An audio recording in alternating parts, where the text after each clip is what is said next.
Today's episode is a free preview of our sister podcast, To Save Us from Hell. This is the only independent podcast about the United Nations. Co-host Anjali, Dayal, and I are bona fide UN experts. I've covered the UN as a journalist for nearly 20 years. Anjali is a professor of international relations at Fordham University who teaches and researches and studies the UN. And with our powers combined, we bring you insights and analysis about all things United Nations that you simply can't find elsewhere. Full episodes of To Save Us from Hell are available exclusively to paying subscribers. You can get a subscription via globaldispatches.org following the links in the show notes of this episode, or if you're listening directly in Apple Podcasts, you can unlock a subscription in-app. What we're doing with this show is truly unique, and I hope that you will help us keep this show alive and sustain our coverage of the United Nations. Enjoy the episode. What we have is a political problem that has no military solution. So the fact that there are troops pledged to this doesn't actually help solve the fundamental political problem.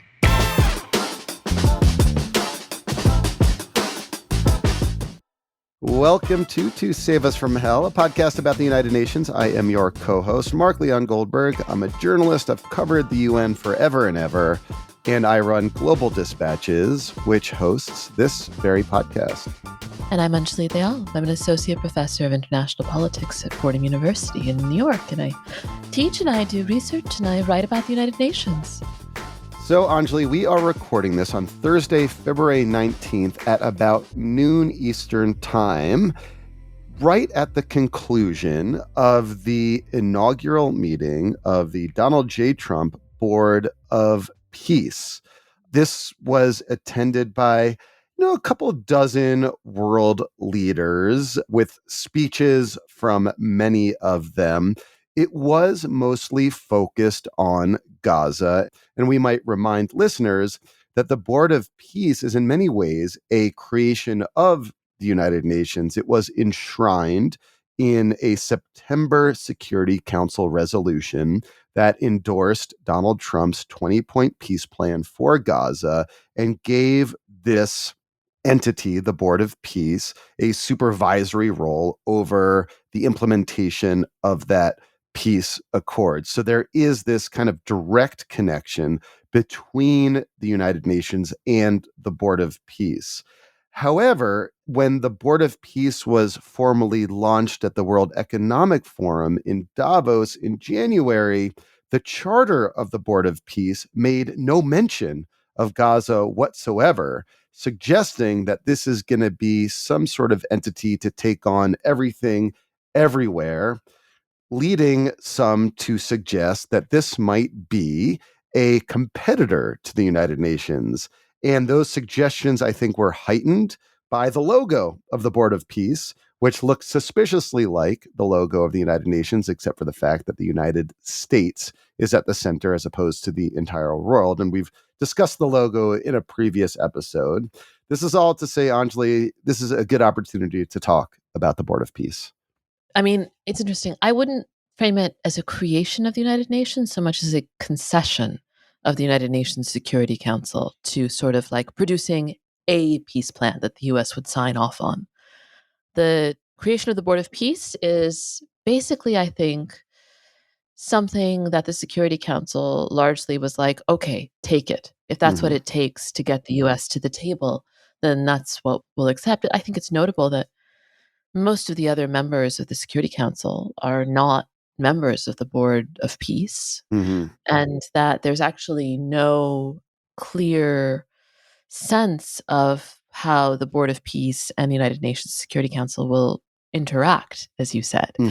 And so all of those things, I think, it's a little bit like giving Donald Trump something he really wants in exchange for getting the US on board. Yeah. I wrote something exactly on that lines on my Substack today, actually, and I'll just quote myself. The political gamble diplomats weighed as they passed this resolution was this: affirming Donald Trump as chair of an international consortium with a narrow mandate to support peace and reconstruction in Gaza would ensure that Trump is personally invested in the successful implementation of that resolution. That was the gamble.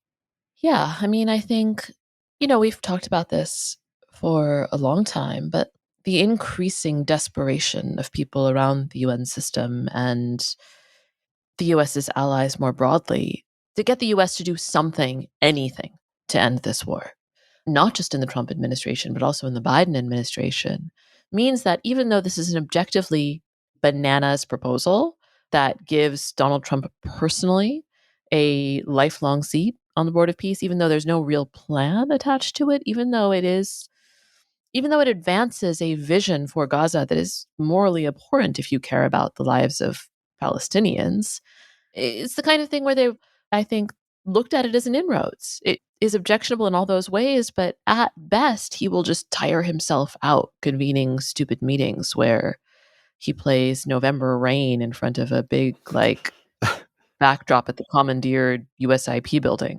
To the extent there was news from this meeting today, it is that the Board of Peace has secured, and I'm counting it up here, about $17 billion in pledges.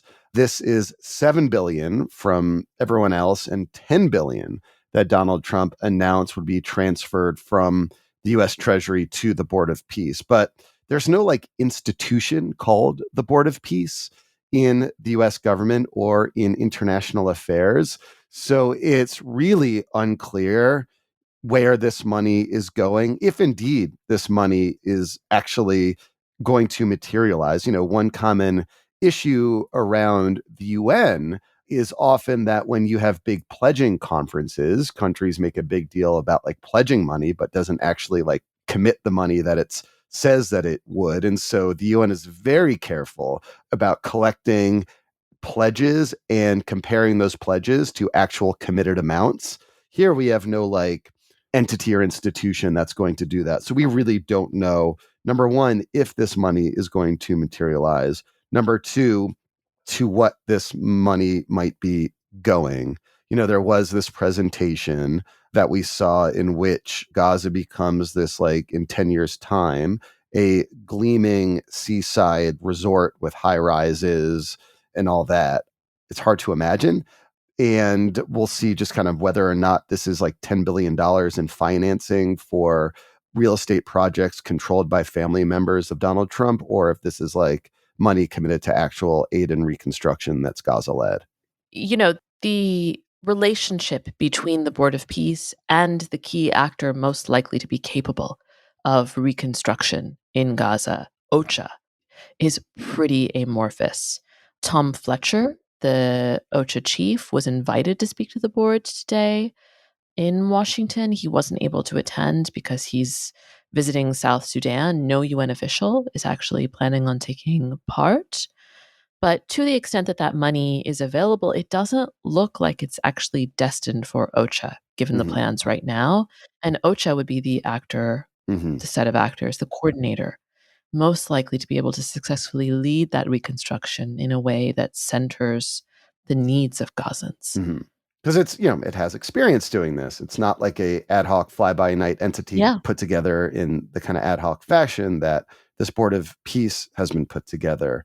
Another kind of interesting thing to come out of this meeting this morning were announcements that troops have been committed to this international stabilization force, and that Indonesia would serve as a deputy commander of this force under the American commander. And the American commander of this TBD force kind of laid out his proposal for the various deployment of brigades in different parts of Gaza. Now, we have not yet seen international boots on the ground. So again, the pledge of troops is distinct from the actual commitment of troops. Yeah. So we are going to have to, again, withhold and reserve judgment until you do actually see that international stabilization force deploy. Because, again, and we've said this many times, a force won't deploy until there is some agreement with Hamas over what they're going to do with their weapons. And that agreement has not been reached. And for its part, Hamas says that it won't disarm as long as Israel still occupies territory. And, Israel still occupies, what is it, half of Gaza? Yeah. And so this is fundamentally an impasse that there is no clear political plan to resolve. This is actually a classic UN problem, but it's Yeah. not running through UN channels. Like, what we have is a political problem that has no military solution. So the fact that there are troops pledged to this doesn't actually help solve the fundamental political problem. And I will say, Indonesia, largest Muslim country in the world, extensive peacekeeping experience. But this is not the kind of situation that is amenable to a peacekeeping style intervention because there is actually no real peace to keep. Hmm. There is a ceasefire that's been in place since October, right? But OCHA, per data from the Gaza Ministry of Health, has said that there have been 591 Palestinians that have been killed and 1,591 injured since that ceasefire is in place. Hmm. So, to the extent that there has been a lessening of hostilities, that's obviously objectively good. People Hmm. want that, right? We should feel good about the fact that facilities are less terrible than they used to be. But to the extent that this actually constitutes evidence of a political solution to a problem, that's not showing us that. One last UN angle to discuss about this Board of Peace meeting is Trump's speech. He gave, a very kind of long, rambling, Trump-esque speech to kick off this Board of Peace meeting, in which there were prepared remarks, and then he took a long time digressing from those prepared remarks. And one of his digressions related to the United Nations. And, it was kind of like a greatest hits for Donald Trump. He again reaffirmed the great potential that the United Nations has, suggested that he is going to speak soon with Antonio Guterres, but also, as his habit, talked about escalator gate and the teleprompter issue, and just kind of went over the kind of TikTok of the events in which, Melania Trump rescued him from falling over on the escalator that stopped suddenly on his way to his UNGA speech. Had a digression about Melania being a movie star now. Had a little bit of a ramble there. So he hasn't given up that grudge for sure. But again, in what is, I think, a hopeful sign, and something that I do think speaks to a gut instinct of Donald Trump, is, again, he reaffirmed the idea that the UN has great potential and it shouldn't be tossed out, which, as far as these things goes these days, is hopeful. Getting stuck on the second step of an elevator is such a hilariously petty thing to get hung up on that I like.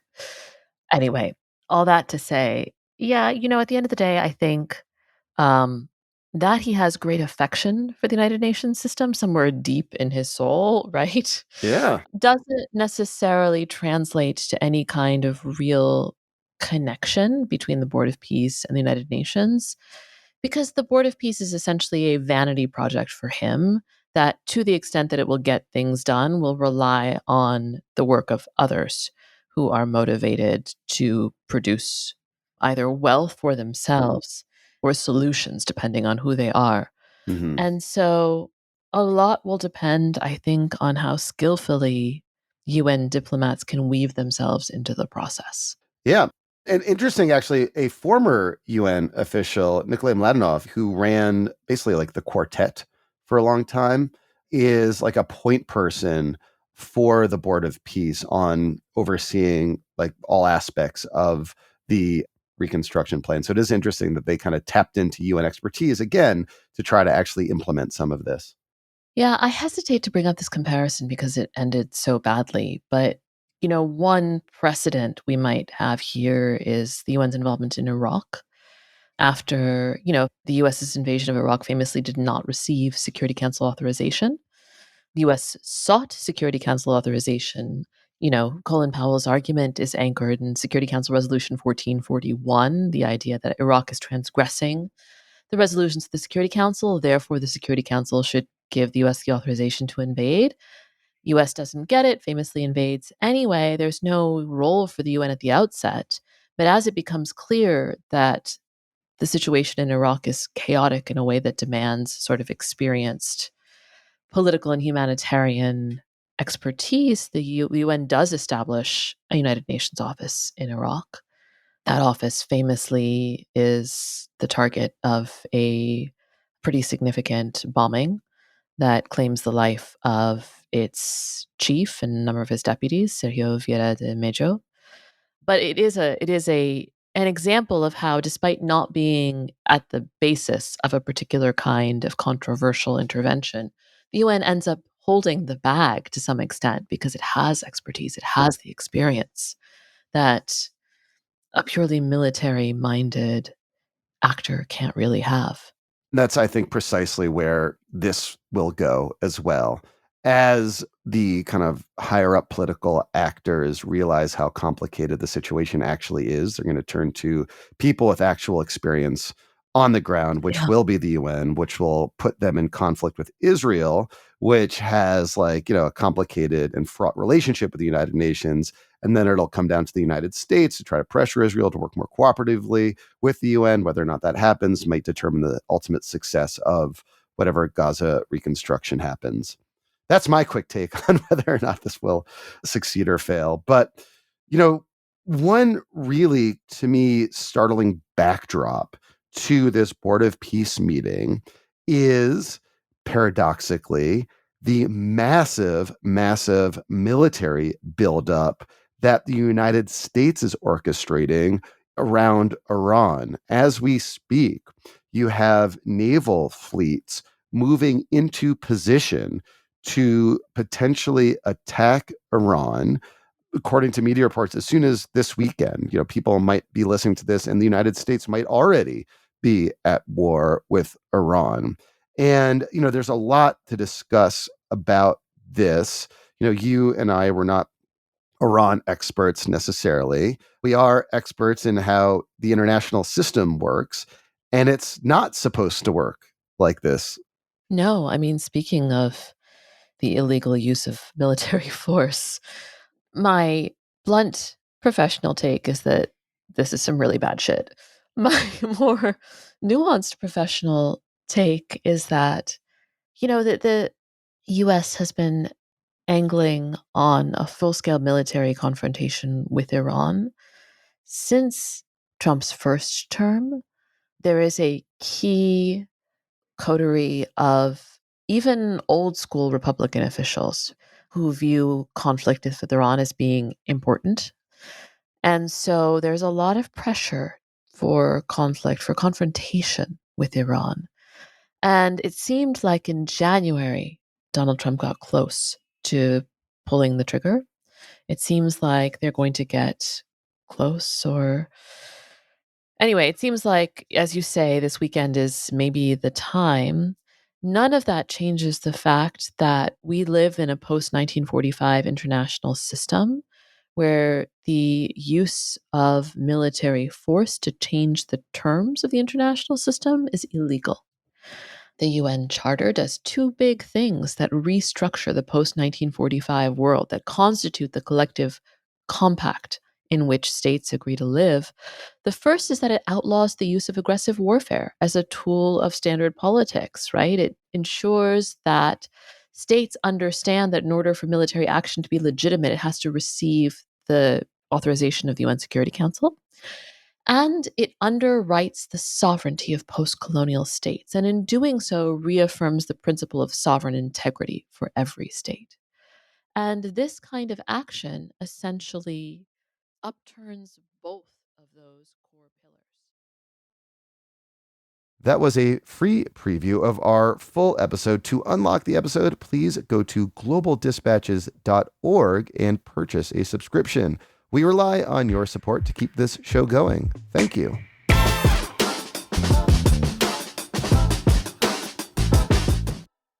Thank you for listening to Save Us From Hell. The show is co-hosted by me, Mark Leon Goldberg, and Anjali Dayal. It is edited and mixed by Levi Sharp. Our cover art is by Sarah D. Michelle. If you've not already done so, please subscribe to our show via Substack at globaldispatches.org. We are sustaining this show by selling subscriptions to it via Substack. You can get a discounted subscription by going to globaldispatches.org/save us. You can follow the link in the show notes as well. And finally, if you'd like to discuss this episode with us, please visit globaldispatches.org and click on chat, where we'll be around to discuss what we discussed in this episode. Thanks, and be sure to tell friends and colleagues about To Save Us from Hell, a new podcast about the United Nations.